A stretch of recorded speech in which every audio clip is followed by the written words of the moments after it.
What are patients' rights? If a patient is allowed to make their decision, what determines that they are competent? What might influence them to end their life? How does the patient's decision impact those closest and most important to them? What right do physicians and insurance companies have on making the decision?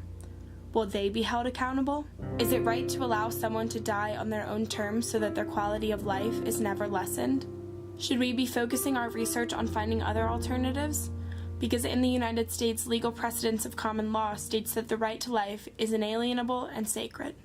Brittany Maynard was only 29 when she was diagnosed with terminal brain cancer and given just 6 months to live. In a testimony recorded only weeks before her death, published on YouTube by Compassion Choices, Brittany explains why she chose to end her life and how she planned to spend her last few months. I want to be sure my husband and mother are with me when I die. I want to leave this earth in my home, in the arms of my husband and my parents. I cannot change the fact that I am dying, but I am living my final days to the fullest, spending time with family, friends, and in the great outdoors. Brittany's story tackles a serious topic: physician-assisted suicide. The controversy lies in whether death with dignity laws are ethically constitutional and what distinguishes physician-assisted suicide from euthanasia and suicide. In 1993, before Brittany Maynard's decision to end her life went viral, Oregon lawyer Eli Stutzman met with a group of physicians who all shared the belief that the terminally ill should be able to decide how and when to die, thus creating the state's Death with Dignity law. This was the first in the United States to give patients the right to access lethal medication. It's important to understand the history of physician-assisted suicide and its evolution in our culture. Physician-assisted suicide, the voluntary termination of one's own life by administration of a lethal substance with the direct or indirect assistance of a physician. Euthanasia, when a doctor injects a suffering patient with a lethal drug intending to end the patient's life. Today, in the United States, physician-assisted suicide is legal in 5 states: Colorado, Washington, Oregon, Vermont, and California. Conversely, euthanasia is illegal everywhere. The physician-assisted suicide debate began in 1997 with the case of Washington versus Glucksberg, in which the Supreme Court ruled that state laws banning physician-assisted suicide were no longer constitutional.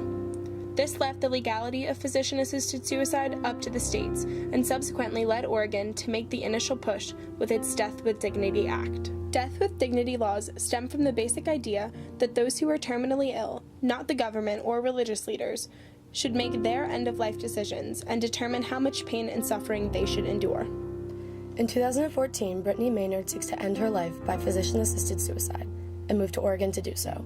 The state requires patients pursuing physician-assisted suicide must be a resident, at least 18 years of age, mentally competent, and diagnosed with a terminal illness that will, within reasonable medical judgment, lead to death within 6 months. The state defines mentally competent as being capable of making and communicating your healthcare decisions. They must make 2 verbal requests, 15 days apart, and 1 written request with 2 witnesses, and 2 doctors, an attending physician and a consulting physician, must verify that the patient meets all the criteria. The first case that brought physician-assisted suicide to light in the United States was in 1990 when Dr. Jack Kevorkian, nicknamed Dr. Death, ignited a national debate on the ethics of physician-assisted suicide with his first patient, Janet Adkins, who was suffering from Alzheimer's and wanted to end her life. Across the nation, individuals from physicians to lawmakers took a side on the ethicality of the matter at hand. Those against physician-assisted suicide cite religion as one of their primary reasons. In faiths including Christianity, Islam, and Judaism, it is believed that suicide devalues human life. Groups such as Not Dead Yet, a national disability rights group, and True Dignity, an independent citizen-led initiative, cite non-religious arguments including the slippery slope, meaning how the limits on physician-assisted suicide gradually erode, the argument that pain can be alleviated through modern therapeutics, and physician integrity and patient trust. Engaging in physician-assisted suicide could potentially violate the integrity of the physician and undermine the trust patients place in doctors to heal and not to harm. In states such as Massachusetts, other issues that arise are elder abuse. In an interview with Andrew Beckwith and elder law attorney Mary J. Roque by the Boston Neighborhood Network in 2012, Roque discusses her concerns on elder patients being taken advantage of if the Death with Dignity Act is passed in Massachusetts. Roque's concerns highlight the slippery slope argument against physician-assisted suicide and the complexity of end-of-life care. I'm concerned that this particular bill, as it's written, would leave these particular clients, especially the elderly, the ones who are alone, at risk for elder abuse. And if you're not familiar with elder abuse can come in many forms. It can come in the form of coercion. It can come in the form of financial abuse or neglect. It can come in the form of persuading somebody against their will to do something that they don't want to do. In 2016, the Hudson Valley News Network interviewed terminal patient J.J. Hansen, who presented the same symptoms as Brittany Maynard. After surviving what doctors deemed an incurable tumor, Hansen defeated his disease and now advocates against physician-assisted suicide by sharing his experience. Involved in, but going through what I went through, I understand it from a different perspective. And that perspective is how it impacts other patients. The uniqueness of this particular issue is that it's not just one person. It's not just for you. It impacts other people.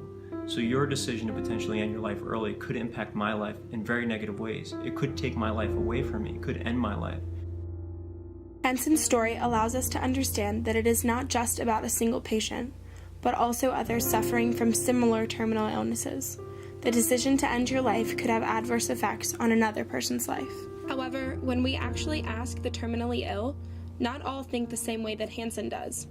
A survey on 988 terminally ill patients done by the Journal of the American Medical Association found that 60% of patients supported physician-assisted suicide. One such example is terminal patient Harriet Scott. In a 2013 documentary series, Last Right, by The National, Scott expresses her wish for people to vote for death with dignity and the right to choose at their final hour, as she hopes she could do too. I think it's important for people to come after me. It's a generational thing. I think it's going to be handed down, the attitudes. It's like the pro-choice thing. I think people will come to accept after a while that people can make free choice, they have free will. I've always been big on that. Scott emphasizes the importance of knowing all the options, that the right of free will is not only an exercise of personal autonomy, but generational. The concept becomes more acceptable in society over time. As patients differ in their opinions, the perspectives of the physicians who would be allowing the life-ending procedures must be considered as well. According to a Medscape ethics report in 2016, 57% of physicians believe physician-assisted death should be available to terminally ill patients, up from 54% in 2015 and 46% in 2010. Dr. Brian Callister, a known critic of physician-assisted suicide and expert on acute and post-acute care, has dealt firsthand with insurance companies who would prefer the cheaper route of killing their patients rather than life-saving treatments. He discusses his experience in an interview promoting the Patient Rights Action Fund. I had two different patients, and both needed life-saving procedures. When requesting a transfer to a center in their home states, one's in California, one's in Oregon, the insurance medical directors I spoke with said they would not cover the life-saving procedure that we'd requested. But hey, by the way, have you considered assisted suicide? You know, quite frankly, I was stunned. This is something we didn't talk about, we didn't request, we didn't ask for. As much as most insurance companies try to come across as your best friend, they want to do whatever the least costly thing is. It's a lot cheaper to grab a couple drugs and kill you than it is to provide you life-sustaining therapy. This is one of the issues that arises from the physician-assisted suicide debate. Insurance and healthcare companies find it more expensive to keep patients alive. However, this would be an infringement of fundamental human rights and therefore is unconstitutional. With rising healthcare costs, groups such as Patient Rights Action Fund fear that if assisted suicide is legalized, people will come to feel an obligation or urge to end their life. This is a direct violation of personal autonomy, which is the patient's right to refuse any medical treatment they don't want, a decision doctors generally accept. What is becoming more and more common is medical professionals withholding or withdrawing treatment against the wishes of the patient. The American Medical Association sees no difference between withholding and withdrawing treatment. Are patients being selfish and disregarding familial wishes, or are they thinking of ending their life as a way to mitigate the financial, emotional, and physical strain on families? Does physician assistance violate the Hippocratic Oath or fulfill a physician's primary purpose of relieving a patient's suffering?